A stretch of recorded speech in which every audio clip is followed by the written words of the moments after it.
Come over here. You have a concealed weapon or no?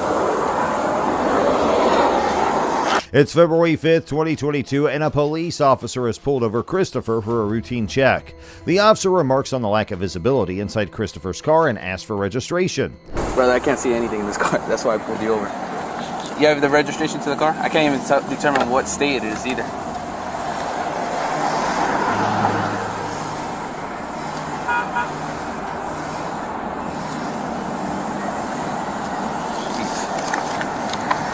It's Georgia. That's where it is. Who's Rashawn? Who's Rashawn? Is this a rental? No? I'm sorry? It's yours? But your name is Christopher. It's a tense moment as the police officer inspects a red car with obscured visibility and an expired registration. The officer instructs everyone to step out of the vehicle for a thorough search. They focus on the glove compartment and under the passenger seat looking for anything suspicious.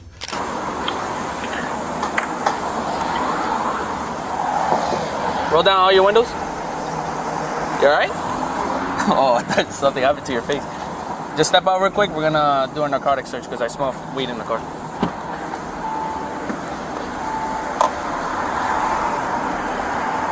And you have a firearm right here?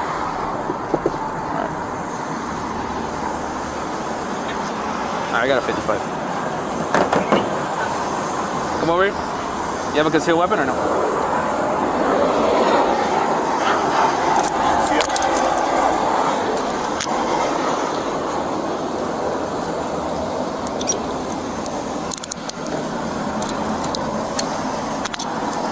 Chris is directed to step out of the car while the girl can sit or lean on it to avoid getting dirty. The officer reassures them that there's no personal issue involved. Numbers and codes are exchanged, possibly related to items found or procedures being followed. Specific details like a glove, a firearm caliber, and a serial number are mentioned, indicating the officer is cataloging items or conducting checks.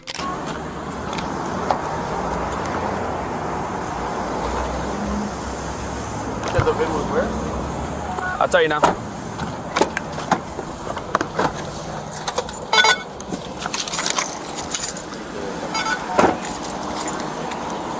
Hey, step out. You can step out. Just sit down, right? Okay. Yeah, I have nothing against you. All right. Okay. Just, if you want, you can stand or lean on the car right here in the back so you don't get yourself dirty. The officer's actions, such as requesting Chris and the girl to exit the car and conducting a search for narcotics and firearms, align with standard procedures aimed at ensuring officer safety and preventing potential criminal activity. Under Florida law, the Fourth Amendment of the U.S. Constitution applies, protecting individuals from unreasonable searches and seizures. However, there are exceptions, such as probable cause or consent to search. It's not the ass, I don't know. Hey, so he's pushed the thing all the way up?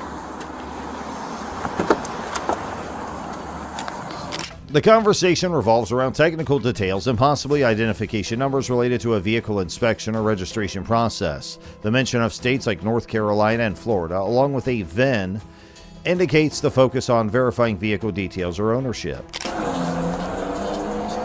This right there or? Yeah, all the way up. Yeah. The VIN's underneath here. Yeah, I have it right here. You got it? Yeah. Back of the 20. 7 Papa. Same thing or? 1034. Does it end with a 1034? I'll tell you now. The officer explains to Christopher's family why he has detained Christopher. Initially, the officer pulled Christopher over for having excessively tinted windows that obscured visibility. He mentions that he couldn't identify Christopher due to the darkness inside the car and the unclear license plate. 24, the VIN, either North Carolina or Florida. And the VIN is going to be Zulu Papa Bravo, 1 Zulu Lima, Lima Alpha, 0103.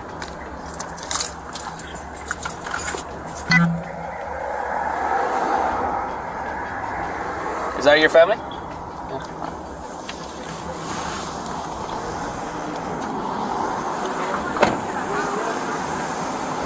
Christopher's family questions the legality of the search and expresses disbelief about the presence of narcotics in the firearm. They inquire about permission to search and mention contacting a lawyer. The officer asserts his authority, stating that he didn't need permission for the search based on probable cause. Okay. One, I pulled him over for tinted windows. As you can tell, it's very dark. Okay, and the tag doesn't even And show. he's a celebrity. They're allowed to do that. I don't even know who he is. I never met him in my life. Exactly. That's the whole point. Okay, You're but let me searching his continue. car without even knowing who Can I he is. explain? Can I continue speaking, ma'am? First of all, I smell narcotics in the vehicle. Okay. Who doesn't? What do you mean? I smelled it. If I smoked in that car, you would smell it. Okay. So and I have that's- probable cause to search the vehicle, and then in plain view, I saw a weapon. Okay, he has a firearm. The conversation continues with the officer explaining the situation to Christopher's mother. She learns that Christopher is being detained for a weapon violation. He was found with a loaded firearm within arm's reach without the required weapons license. This serious offense prompts the officer to proceed with legal action.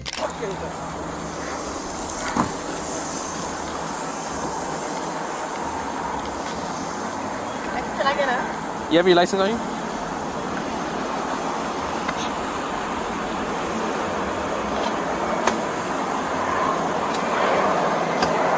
Yeah, you can get up.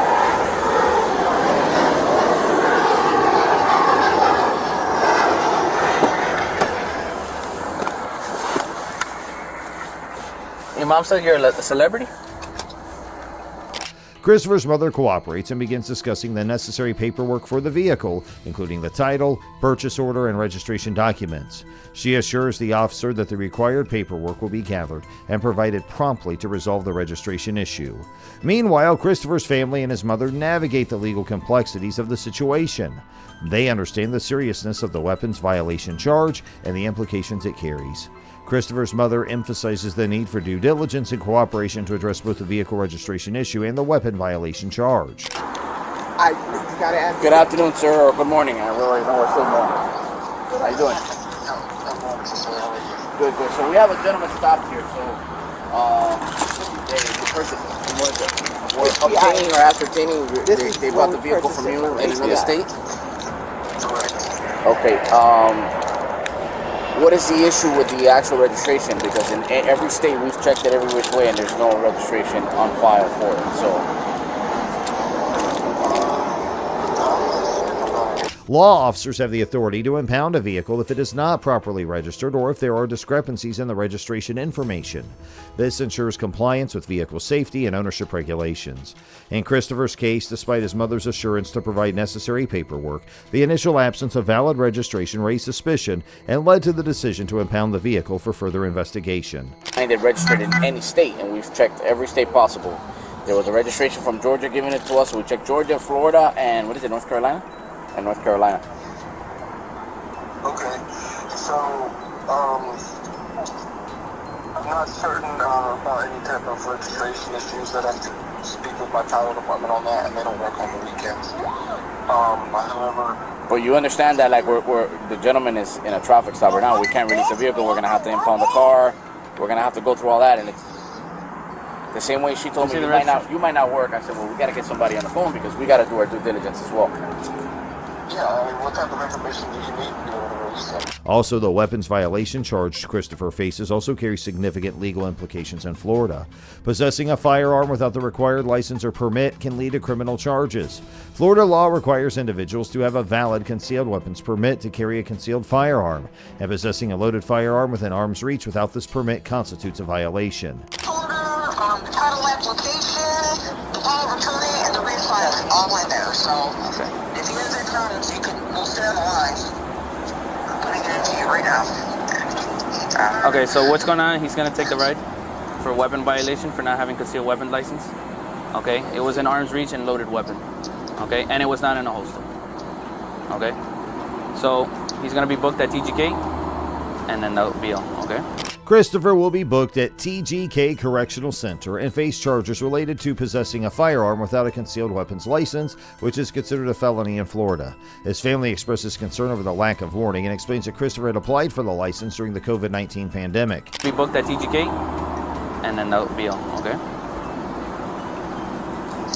And there's no warning on that? No, it's a felony. It's a felony? Yeah. Can't be walking around with a firearm with no concealed weapon license. He applied for it during COVID. Okay, I All of understand. the offices Well, COVID was 2 closed. years ago, man. I know, but we moved, we were up. I understand. All right. All right, so what's gonna happen is the vehicle's gonna get towed because it's not registered to anybody's name here. Are you serious? I have to. it's a liability on me if I release a car that's not even registered You to anybody. can't give his permission to release it to us? It's not under his name. After resolving the immediate issues, the officer informs Christopher's family that they are free to leave the scene of the traffic stop. He assures them that he will handle the necessary paperwork promptly to expedite the process for Christopher's release on bond. The officer emphasizes the need for focus to complete the paperwork efficiently without distractions. I can't have any distraction because I got to do paperwork. Yeah, she's good. She's curious.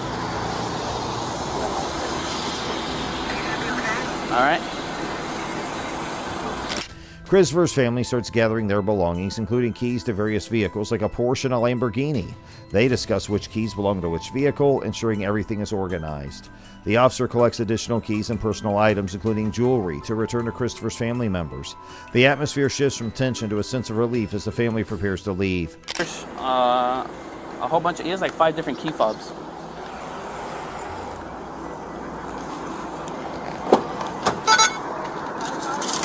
Yeah.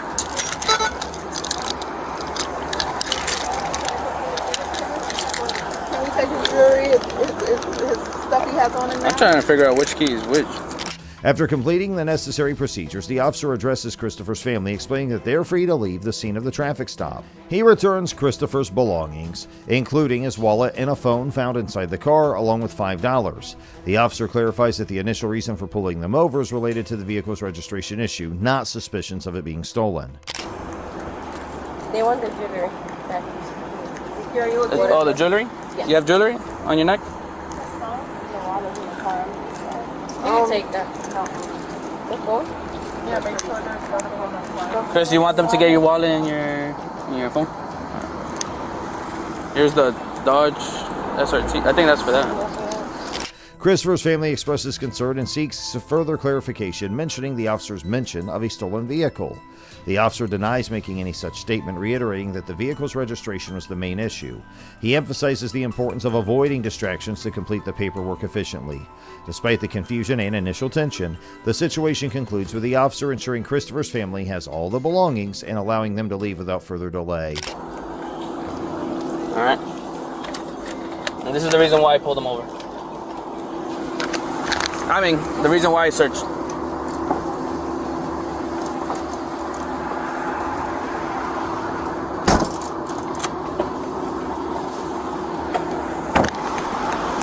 Finally, the officer informs Christopher's family that they're free to leave the scene. He reassures them that he'll start processing the paperwork to expedite Christopher's release and resolves the vehicle registration matter. Christopher's family expresses gratitude for the officer's cooperation and assistance throughout the process. They gather their belongings and prepare to depart, relieved that the immediate situation is resolved without further complications. The officer's efficient handling of the paperwork and clear communication provide reassurance to Christopher's family as they prepare to leave the scene. No, I wouldn't didn't. be I on said the the phone vehicle. with I said the Tyler. vehicle was not registered. It doesn't come back to anything. I wouldn't even be calling them if you I didn't understand tell that, me but what I'm suspicious. saying is I need to know who I could register and get released to the vehicle. I don't even have an owner of this car. Oh, hi, Lamborghini. All right. There's different things that the officer could have done, okay? Is there anything else you Got need from me, everything Mom? there is yours? That'll be okay. I appreciate you guys' cooperation. All right. All right. And hello. You guys are free to go. I'm going to stand by until we Yeah, leave. and I'm then, gonna start doing the paperwork. that's It's a lot. After assisting Christopher in stepping out of the vehicle and bidding farewell to his family, the officer begins the paperwork to expedite the booking process. Christopher exchanges a quick goodbye and a kiss with his loved ones before preparing to comply with the legal procedures ahead. Go check first. Oh, you can take that off.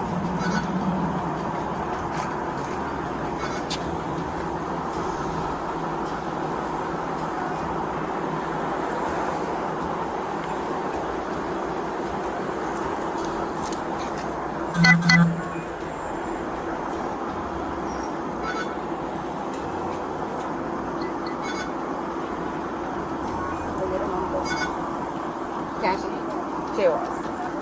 Go ahead. I know you want to. Go ahead. All right. Quick kiss goodbye. CJ's gonna be over. I know she wanted to, huh? We're gonna stand like Okay, I know, but Yeah, you you look will. like you were wanting to, so go ahead. You are. In a little bit. All right. You good there, sir? So I'm gonna do the paperwork and then book them, okay? So it could be quicker the process. Now at the end, make sure to give this video a like and also hit that subscribe button for more such content in the future. Until then, stay safe.